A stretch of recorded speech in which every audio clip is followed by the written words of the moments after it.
Ouvistes o que foi dito: amareis o vosso próximo e odiareis o vosso inimigo. Eu, porém, ensino-vos: amai os vossos inimigos, e fazei o bem aos que vos odeiam, e orai pelos que vos perseguem e caluniam, para serdes filhos do vosso Pai que está nos céus, que levanta o sol para os bons e para os maus, e faz chover sobre os justos e injustos. Essa passagem do Cristo, transcrita pelo evangelista Mateus em seu evangelho na Bíblia, traz Jesus nos trazendo uma lição muito importante a respeito de amar o nosso inimigo. É um prazer muito grande estarmos juntos mais uma vez, para que possamos estudar, nos aprimorar em conjunto, que é mais fácil do que sozinho, estudarmos Jesus e as nossas atitudes, reflexionando a importância de colocar em prática tudo que Jesus nos trouxe, tudo que está na Bíblia e tudo que Kardec colocou no Evangelho, nas leituras, em toda a codificação dessa doutrina maravilhosa. Hoje estudamos juntos o capítulo 12, Amai vossos inimigos, a leitura O Duelo. E aí, será que a gente entende de verdade o que é o duelo? Como temos travado as nossas batalhas próprias? É isso que a gente vai estudar junto hoje. Venha comigo e muito obrigado por me permitir estar contigo nessa jornada. O duelo é definido no dicionário como uma luta previamente ajustada entre duas pessoas, entre duas partes. Previamente ajustada, ou seja, combinada anteriormente. Eu combino contigo que nós dois vamos ter uma contenda porque eu sinto que você infringiu a minha honra e eu preciso me vingar. E por isso nós definimos o local, a hora, as armas que serão utilizadas, quais as regras para aquele duelo. Convidamos até mesmo testemunhas, pois afinal é preciso que eu lave a minha honra e mostre à sociedade que isso aconteceu.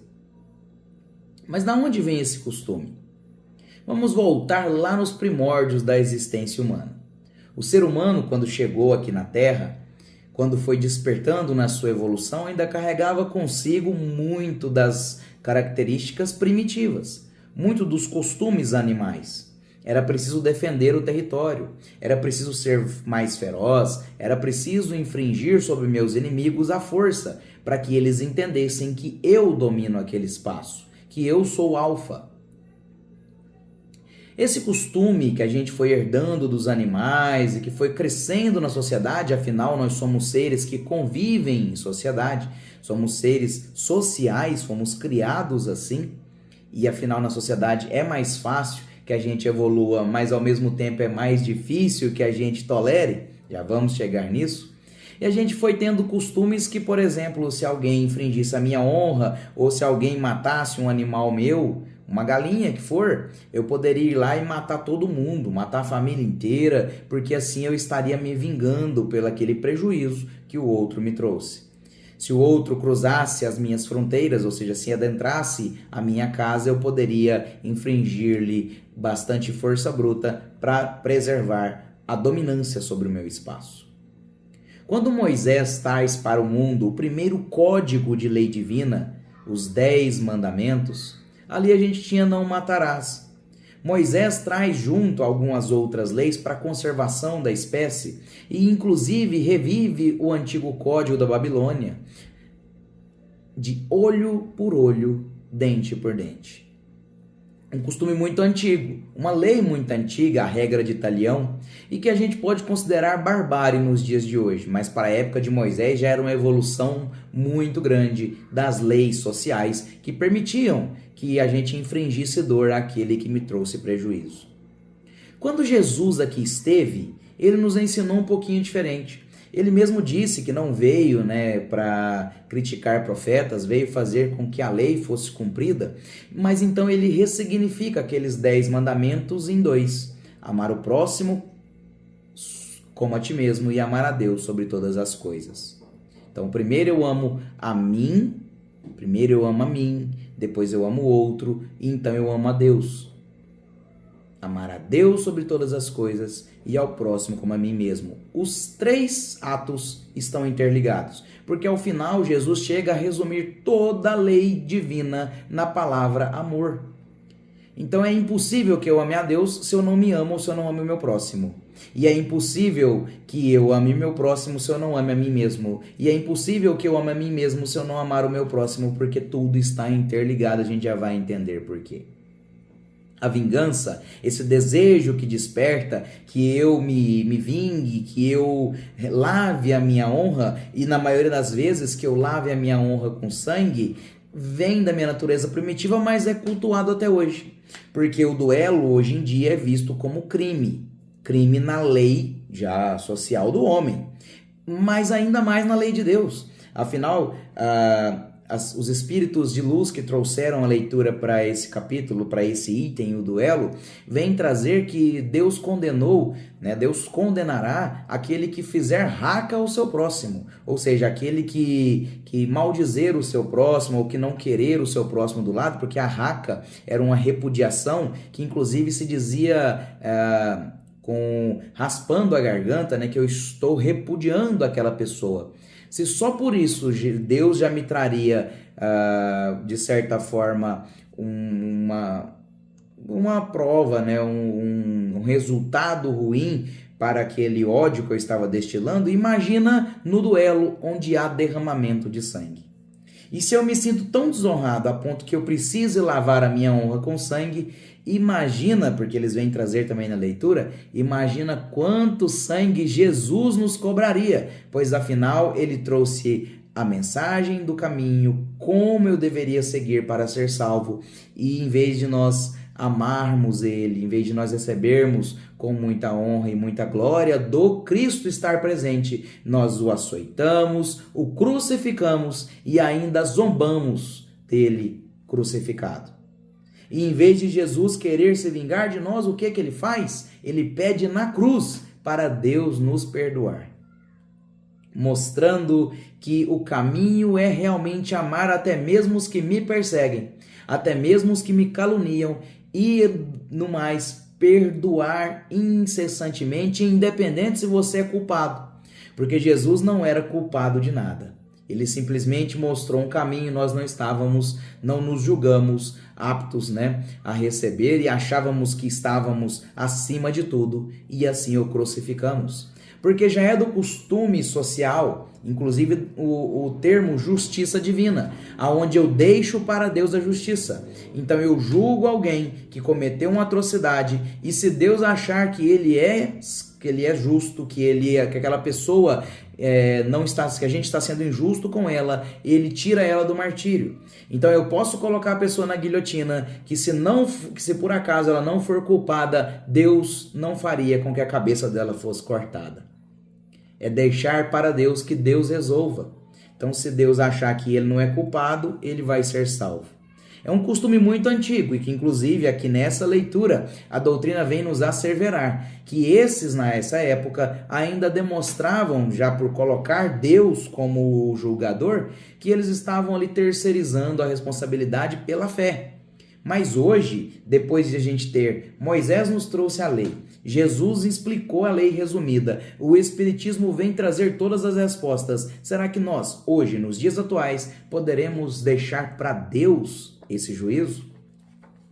No Livro dos Espíritos, na questão 757, é perguntado aos espíritos o seguinte: pode-se considerar um duelo como um caso de legítima defesa? Afinal, estou lavando a minha honra, aquela pessoa me trouxe sofrimento ou aflição ou prejuízo. E os espíritos respondem: não, é um assassínio e um costume absurdo, digno dos bárbaros. Com a civilização mais adiantada e mais moral, o homem compreenderá que o duelo é tão ridículo quanto os combates que outrora se consideravam como o juiz de Deus. Ou seja, é um costume bárbaro, e quanto mais avançada a sociedade, mais a gente vai entendendo que derramar sangue para me vingar não traz paz. E, aliás, a doutrina espírita vem nos trazer, através da revelação da vida depois da vida após a morte, de infinitas reencarnações. Nós somos espíritos imortais. Do que adianta eu insistir na vingança pelo sangue, se afinal eu só estou criando um círculo de ódio e ódio e ódio que demora a se romper? Quantas das vezes não chegamos e pensamos assim, ó, ai, fulano me fez tanta raiva, eu tô morrendo de raiva. A palavra pode ser figurativa, mas o sentimento é verdadeiro. Às vezes cultivamos dentro de nós uma raiva tão exacerbada, tão irreal, tão ilógica, que ela nos adoece. Ela nos adoece. Porque de fato eu estou cultivando dentro de mim uma energia ruim. E no momento de uma contenda, no momento de uma briga, simulamos que estamos duas pessoas e uma deu um tapa na outra. No momento que eu dou tapa, eu tiro de mim uma energia para fazer aquele movimento. Essa energia ficou vazia, eu joguei essa energia para a pessoa. E aquela pessoa que me revida também joga essa energia para mim. E se eu deixo um buraco, ele precisa ser preenchido. E naquele momento, quando aquela pessoa me dá o tapa, ele é preenchido de volta. Eu com ódio joguei para ele, fui preenchido com ódio novamente. É por isso que Jesus nos pede, quando alguém golpear a tua face esquerda, oferece também a direita. Porque aquela pessoa que deu tapa jogou aquela energia. Mas como eu não revidei, não tinha buraco, não tinha lacuna em mim para receber aquela energia. Então, ou essa energia se dispersa no universo, ou ela volta para aquela pessoa com um pouquinho mais de rancor, um pouquinho mais de sofrimento. Porque ela vai pensar assim, nossa, eu dei um tapa naquela pessoa e ela nem sequer revidou. Às vezes ele pode até pensar, nossa, mas que covarde, não vai revidar? Mas lá depois, a consciência dele mesmo vai trazer assim, ó, gente, o que será? Por que será que aquela pessoa não revidou? O que será que aconteceu naquele momento que ele não quis revidar? Vai ficar uma sensação de vazio tão grande naquela pessoa que deu o tapa, porque ela vai ficar pensando, o que eu quis fazer não aconteceu, porque eu queria tirar ele do sério, eu queria que ele sofresse assim como eu sofri. Mas como não houve sofrimento, não houve vingança. E vai ficar uma sensação de vazio naquela pessoa. E naquela pessoa que não aceitou, né, não quis dar outro tapa e ofereceu a outra face para que a pessoa golpeasse novamente, fica uma sensação, às vezes no primeiro momento, de que ela foi menosprezada, de que ela está sofrendo sem necessidade. Mas depois, a própria consciência dela vai despertar, falando assim, que bom que estamos mais tranquilos, que bom que não revidamos, afinal estaríamos recebendo ainda mais sofrimento. Na pergunta na sequência 758, pergunta-se, poder-se-á considerar o duelo como um assassínio por parte daquele que, conhecendo a sua própria fraqueza, tenha quase certeza de que sucumbirá?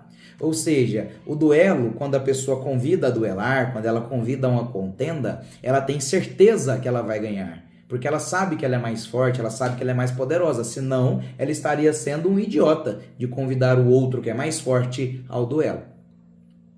Então, como ela está convidando, ela é considerada um assassino. Porque ela está chamando alguém sabendo que ela é mais forte. Ou seja, ela tem consciência que ela é um assassino. Ela tem consciência do assassinato. Já aquele que aceita é considerado um suicida. Assim responde, é um suicídio. Porque se eu sei que eu sou mais fraco, eu sei que eu vou morrer, seja de qualquer forma, não precisa ser só simplesmente que alguém me chamou, vamos duelar com armas de fogo e eu sei que eu vou morrer, aquele ali eu estou sendo suicida com certeza, mas nós somos suicidas inconscientes. Somos suicidas inconscientes, porque afinal nos entregamos aos vícios, nos entregamos às más inclinações, ao sofrimento. Então, se alguém começou uma discussão comigo e eu aceitei aquela discussão e comecei a discutir de volta, ali eu tenho um suicídio inconsciente, porque eu estou gastando da minha energia vital, estou gastando da minha energia para acumular mais problemas e mais transtornos, e aquilo eu vou crescer dentro de mim aqui no coração como uma chaga que aos poucos vai me corrompendo e me corroendo. Então é um pouquinho de morte a cada dia. Assim como aquela pessoa que toma um veneno em doses homeopáticas não vai chegar ao óbito muito rápido, mas um dia aquilo vai ser tão nocivo que ela venha a falecer. Eu vou acumulando essas doses homeopáticas de raiva e um dia, de fato, eu morrerei de raiva. Por fim, nesse pedaço, na pergunta 759, eu queria trazer só a nota que Kardec faz. Kardec deixa uma nota depois da resposta dos espíritos, dizendo que a mais grandeza e verdadeira honra em confessar-se culpado o homem se cometeu alguma falta, ou em perdoar se de seu lado esteja a razão, e qualquer que seja o caso, em desprezar os insultos que não o podem atingir. Então tem muito mais honra, muito mais grandeza naquele que confessa culpado, eu errei, me perdoa, ou naquele que perdoa independente se está certo ou errado, ou naquele que mesmo pede perdão mesmo tendo a razão. Então, mesmo que eu esteja certo, eu ainda peço perdão para o meu algoz, para aquele que acha que sofreu um processo, mesmo eu estando certo, mas ele acha que que sofreu um prejuízo, uma dor que eu infringi. Eu tenho mais grandeza se eu pedir perdão, independente se eu esteja certo. Porque, afinal, nada poderá me atingir, insulto nenhum. E os Espíritos nos trazem, na questão 886, quando Kardec pergunta qual o verdadeiro sentido da palavra caridade. Olha a pergunta de Kardec, porque os Espíritos vão definir o amor como caridade, e a caridade como a mais meritória de todas as virtudes. Então ele pergunta qual o verdadeiro sentido da palavra caridade. E Kardec, pela sua inteligência e pedagogia, ele acrescenta como entendia Jesus. Então eu não quero saber o sentido da caridade como o ser humano deve seguir, como qualquer pessoa na Terra entenderia. É como entendia Jesus, o governador de nosso planeta, o mestre da nossa existência, o caminho, a verdade e a vida. Entendia a caridade. E os Espíritos respondem com a frase curta, e depois tem um texto maravilhoso, lindo inclusive, quem quiser procurar, está lá na pergunta 886 do Evangelho, do Livro dos Espíritos. Mas os Espíritos respondem apenas benevolência para com os outros, indulgência para com as imperfeições dos outros e perdão das ofensas. Nós somos seres espirituais em evolução. Vivemos num mundo de provas e expiações que também está em evolução.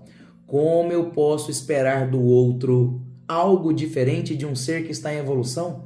Como que eu posso esperar a perfeição do meu irmão se nem eu sou perfeito? Se ninguém que está nesse mundo é perfeito? Afinal, é um mundo de provas e expiações. Até mesmo aqueles que vêm aqui para ajudar tem, de certa forma, um pedacinho a resgatar. Tem que passar por uma certa prova. Jesus aqui esteve sem precisar resgatar nada, sem precisar provar nada para ninguém. Por amor a nós, aceitou morrer numa cruz. Aceitou o seu martírio. Aceitou uma expiação. Se nem o Cristo ficou livre de sofrimento, imagina nós. Como que eu posso esperar no outro que está em evolução à perfeição? É muito mais fácil enxergar o cisco no olho do outro do que a trave no nosso. Então talvez eu tenha muito mais problemas, muito mais transtornos, muito mais imperfeições, mas eu não sou indulgente para com o próximo, eu não sou benevolente para com as imperfeições do outro. Porque é muito mais fácil julgar, nos colocar na posição de juízes do que de julgadores. Afinal, nos colocar na posição de juízes do que de julgados. Porque afinal é muito mais fácil eu apontar o erro, eu mostrar o defeito. E às vezes a gente quer se acercar, porque aí tem os duelos que a gente comete contra nós mesmos. Que a gente fica no pensamento assim, ó. Ah, mas naquela discussão se eu tivesse dito isso eu teria ganhado a briga. Ah, mas se eu tivesse falado aquilo para aquela pessoa, ela teria ficado no lugar dela. Ah, mas eu não gosto de tal pessoa que a nossa energia não bateu. São duelos que vamos travando com o nosso eu, porque dentro de nós tem o bem e o mal. É normal, tá dentro de nós. Faz parte da nossa natureza humana ainda ter o bem e o mal dentro de nós. Mas quem que ganha a briga? Quem eu estou alimentando. Se eu fico alimentando dentro de mim esses pensamentos maléficos, eu estou alimentando o mal e o mal está ganhando do bem. Se em vez de eu alimentar os pensamentos maléficos, eu duelar contra mim mesmo, fazer um duelo do bem, tipo esse pensamento não. Vamos pensar assim, ó, ainda bem que eu não disse isso naquela briga, afinal, aquela pessoa ficaria chateada, magoada e estaria pensando mal de mim agora, ou mesmo as testemunhas em volta estariam pensando mal de mim agora. Chico, que era um ser maravilhoso, uma alma muito caridosa, um coração de ternura. Certa vez ficava bastante chateado com as pessoas que frequentavam as reuniões mediúnicas, porque eles às vezes ficavam criticando os trabalhos ou querendo descobrir se era verdade, querendo provar suas teorias, e ele ficava indignado com isso. Certa vez, o espírito de sua mãe, que o acompanhava sempre, falou para ele: Chico, toda vez que você tiver assim, vontade de retribuir as injúrias que as pessoas falam contra você, pegue a água da paz. Tome a água da paz. E Chico ficou procurando essa água da paz, não sabia onde encontrar, farmácia e uma certa forma, até que sua mãe conta para ele: a água da paz é o seguinte: pega um copinho de água lá do pote, coloca na boca, engole um pouquinho, mas deixa uma certa quantidade. E enquanto o desejo de responder estiver latente, você não engole. Só vai engolir na hora que a vontade de responder tiver passado, porque enquanto isso a tua língua está banhando na água da paz. Para o Chico, talvez um copo lá do pote realmente resolveria. Para nós, talvez seja melhor carregar uma garrafa de 1 litro e colocar ela na boca. Porque a nossa vontade de ser o melhor, de sair por cima, de ser o certo, é muito grande. É da nossa natureza, mas é preciso que entendamos a necessidade de colocar a água da paz na boca, porque afinal o nosso ego é que está inflamado e não o nosso eu. O meu ego não sou eu, o meu ego eu estou criando, é como se eu tivesse aqui dentro um filhote que eu vou criando até amadurecer e ele vai continuando comigo. Quanto mais eu alimento o meu ego, mais esse ego se exacerba e toma conta do meu eu. Não precisamos nos acercar dos nossos inimigos. Não precisa de eu falar assim: eu perdoei meu inimigo, eu vou trazer ele para almoçar na minha casa ou jantar na minha casa, afinal eu estaria indo contra até mesmo a natureza de preservação das espécies. Afinal, né, a nossa sociedade tem pessoas muito ruins, às vezes nós somos as pessoas muito ruins, e se eu pegar um inimigo e trazer para dentro da minha casa, eu estaria de certa forma atentando contra a minha vida, porque eu sei que aquela pessoa pode me fazer o mal. Mas o perdão, de fato, de amar o meu inimigo, é fazer com que aquilo que aquele inimigo cometeu contra mim não tenha mais sentido na minha vida. Afinal, se eu guardo aquilo para mim, eu estou criando comigo. Se ele não está criando com ele, ele está livre, mas eu estou acorrentado. Então, perdoar os meus inimigos é simplesmente sentir que aquilo ali não faz mais diferença para mim. Então, se eu falo para o meu inimigo: eu te perdoo, mas ele continua ali maquinetando coisas contra mim, que eu me afaste dele. Porque o que pode acontecer é o seguinte: se eu perdoo o meu inimigo e ele fala: me desculpa, realmente eu fiz mal contra você e isso não vai voltar a acontecer, eu posso talvez, ali daquela relação, nascer uma amizade. Mas se ele não estiver disposto a melhorar, problema dele. A minha parte eu fiz, eu perdoei. Da mesma forma que eu preciso pedir perdão para aquelas pessoas que eu fiz o mal. Porque se eu vou lá pedir perdão e ela não me perdoa, a minha parte eu fiz, aquilo ali já não faz mais sentido no meu coração, já não dói mais no meu coração, porque ela não aceitou o perdão, porque ela não quis. Ela tem esse direito, mas eu pedi perdão com o coração. Não foi para ninguém ver, não foi para parecer ser melhor, eu pedi perdão de joelhos, com humildade. Agora, se ela aceita, outra chance de ganhar novos amigos, ou pelo menos menos inimizades, para que a gente não carregue para outras vidas e para o plano espiritual inimizades por besteira. Quantas das vezes que não discutimos, não brigamos, não acabamos nos comprometendo um com o outro por questões muito pequenas. E a gente tem a mania de dar valor só para os nossos amigos, dar atenção só para os nossos amigos. Nossos amigos não mostram a nossa verdadeira natureza. Nossos amigos amaciam o nosso ego porque eles nos amam. Então eles sempre vão falar que a gente tá bonito, que a gente tá certo, vão dar razão, porque eles querem estar próximos de nós. E para manter próximo eu preciso dar uma bajulada, eu preciso massagear o ego, porque a gente sabe que se eu falar a verdade pode ser que a amizade acabe.